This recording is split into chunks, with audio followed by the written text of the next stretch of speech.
চলুন আজ পাকা আমের ম্যাঙ্গো সন্দেশ বানাবো। তার জন্য দুটো পাকা আমের খোসা আর আটি বাদ দিয়ে একটা পাত্রে নিয়ে নেব। এদিকে মিক্সিতে চিনি গুঁড়িয়ে নেব, ঢেলে রেখে ওই মিক্সির বাটিতেই আমের টুকরোগুলো দিয়ে ঘুরিয়ে আমের পাল্প তৈরি করে নেব। ওদিকে হাফ লিটার ফুল ক্রিম দুধ দিয়ে ছানা কাটিয়েছিলাম, সেটা হাত দিয়ে ভালো করে ডলে ছানাটা নরম মিহি করে নিয়েছি। ফ্রাই প্যান গরম করে তাতে 1.5 চামচ আমের পাল্প, 1.5 চামচ চিনির গুঁড়ো মিশিয়ে জাল দিয়ে দেবো।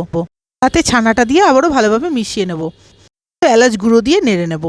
মিশ্রণটা হালকা ঠান্ডা হলে মিক্সিতে দিয়ে 2 চামচ লিকুইড দুধ দিয়ে দেবো। এখানে আপনারা চাইলে 1 চামচ গুঁড়ো দুধও দিতে পারেন। এবার মিক্সড করে আবারও ফ্রাই প্যানে দিয়ে দেবো। গ্যাস জ্বালিয়ে নাড়াচাড়া করতে হবে।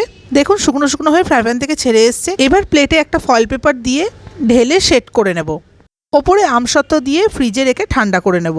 ইচ্ছে মতো কেটে নিলেই রেডি ম্যাঙ্গো সন্দেশ। ভিডিওটা ভালো লাগলে like, comment, share and subscribe করে বেল আইকন প্রেস করে সঙ্গে থাকবেন।